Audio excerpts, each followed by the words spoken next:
Bon, aujourd'hui, on met son chapeau. Ah non, Noël est sûrement passé quand cette vidéo sortira. Bah du coup, on va mettre son chapeau de cow-boy, parce qu'aujourd'hui, on teste Call of Juarez Gunslinger.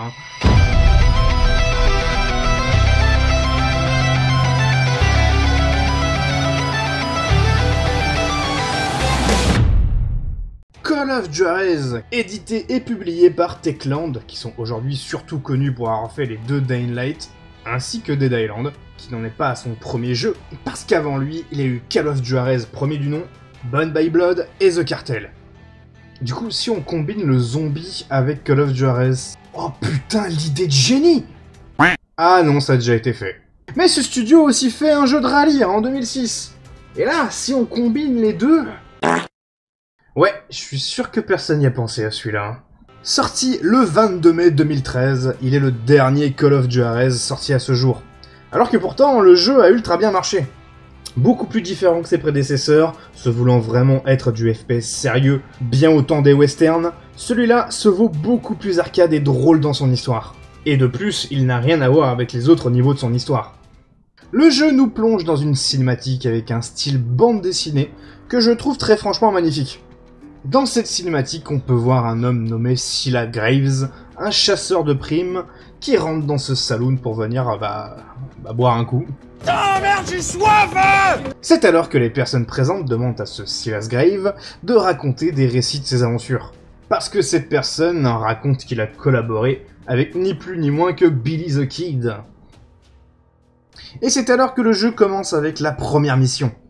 Et on comprend très vite que l'entièreté du jeu est racontée par notre personnage de ce qu'il a vécu. Tu sais moi, Corentin, j'ai vécu la guerre. Les explosions, les obus, les tirs de M16. Déjà pour commencer, les graphismes, qui sont ici en cel shading. Je les trouve magnifiques pour un jeu sorti en 2013 personnellement. Genre c'est plus beau que Pokémon Legend Arceus quoi, alors que c'est sorti presque 9 ans avant. Shame on you. Lors de la première mission, eh bien, on va shooter du cow-boy, hein. De nombreuses armes seront là pour nous aider lors de notre aventure. Et vous allez vous rendre compte qu'il y a un système de scoring, comme par exemple dans la tête, ou bien quand vous tirez sur un ennemi en pleine course. Et ces points augmentent à mesure que vous gardez votre combo, en abattant le plus d'ennemis possible avant de le perdre. Un des défauts que j'avais évoqué dans Iron Life, mon précédent test, c'est les doublages, qu'on n'arrivait pas forcément à lire durant les fights.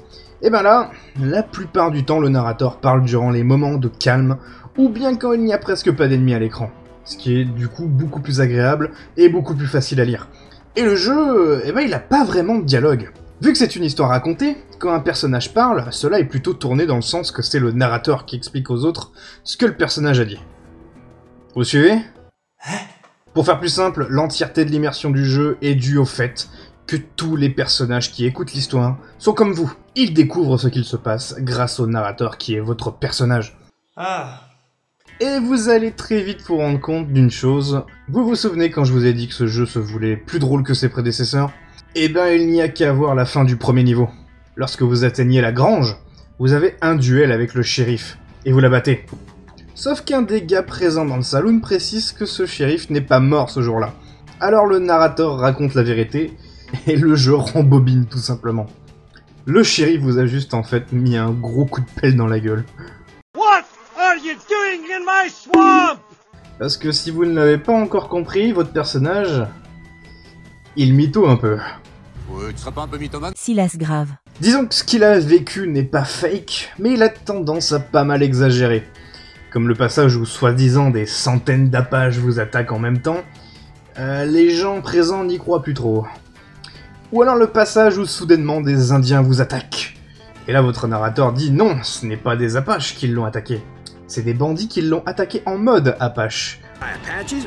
What happened to the cowboys? Did I say they were Apaches? I said Clanton's cowboys attacked me Apache style. Il y a vraiment de bonnes idées en termes de scénario, vu que c'est une histoire racontée. Comme cette mission où vous attaquez les Dalton, qui ici ne sont que 3. Je connais pas l'histoire exacte, mais je connais bien l'histoire de Luke et Luke, et ils étaient 4. Ou dans cette mission, vous devez la rejouer 3 fois. Parce qu'à chaque fois, personne n'est d'accord sur comment l'événement s'est vraiment déroulé. Ou juste ces moments où vous n'avez absolument aucune issue, Sauf quand le narrateur dit un chemin m'est soudainement apparu. Je trouve franchement ce système de jeu trop cool. Je n'ai jamais vu ça ailleurs. Je vous ai parlé des duels tout à l'heure, comme les précédents jeux où vous avez souvent en fin de niveau des duels bien à la cowboy. Dans ce mini-jeu, vous devrez avec votre souris focaliser votre regard sur l'autre et avec vos touches droite et gauche rapprocher votre main de votre arme pour dégainer au plus vite. Vous avez deux choix pour finir les duels. Soit attendre que l'autre dégaine et dégainer au même moment, si vous le tuez vous avez une victoire à la loyale, ou dégainer dès que vous entendez votre cœur battre, mais là vous aurez une victoire déloyale. Je préfère qu'on me tue avec mon honneur qu'on me déshabille avec mon désnoseur. Vous avez même des fois des duels qui changent, par exemple 2 ennemis au lieu d'un, ou alors un gars qui se déplace. Je n'ai pas encore parlé des armes, mais vous avez à disposition une petite panoplie d'armes tout agréable à manier. Je reste cependant très fan du 6 coups gravés et de la carabine. Le feeling de tirer avec ces armes et surtout le bruitage est totalement incroyable.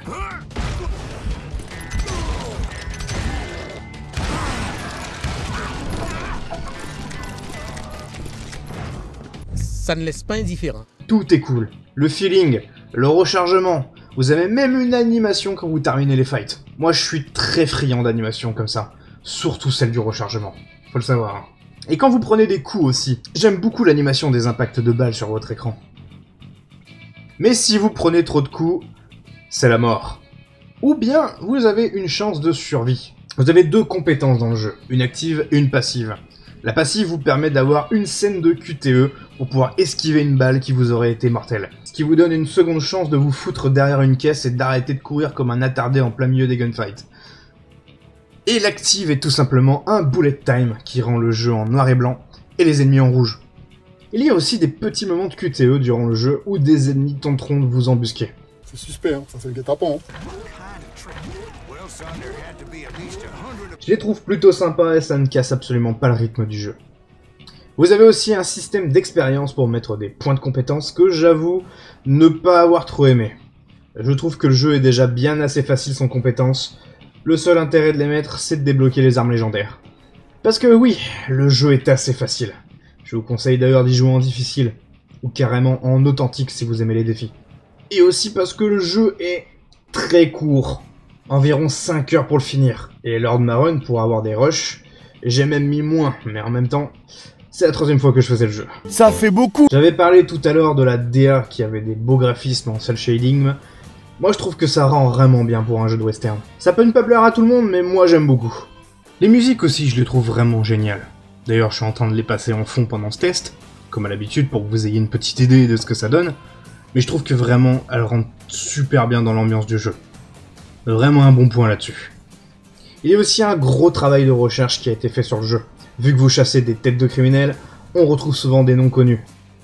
Comme je l'avais dit, Billy the Kid, les Dalton, il y a aussi Jace James, ou alors Kid Curry. Comment tu veux faire un poulet au curry sans curry, toi? Surtout que lorsque vous les rencontrez, une petite animation bien stylée se lance. Toujours dans ce style bande dessinée. Mais voilà, j'ai à peu près fait le tour du jeu, sans trop spoiler bien sûr. Je ne dirai pas la fin parce que vous vous doutez que quelque chose se cache derrière le fait que votre personnage ment sur beaucoup de points. Et puis comme dit plus tôt, le jeu est très court, donc je vais éviter de trop en dire. Voilà, une review un peu plus courte, en attendant les gros projets que j'ai pour 2025. Je vous souhaite en tout cas de passer un bon nouvel an. Mais du coup, en ce moment, il y a les soldes de Steam. Bah dans ce cas, achetez-le!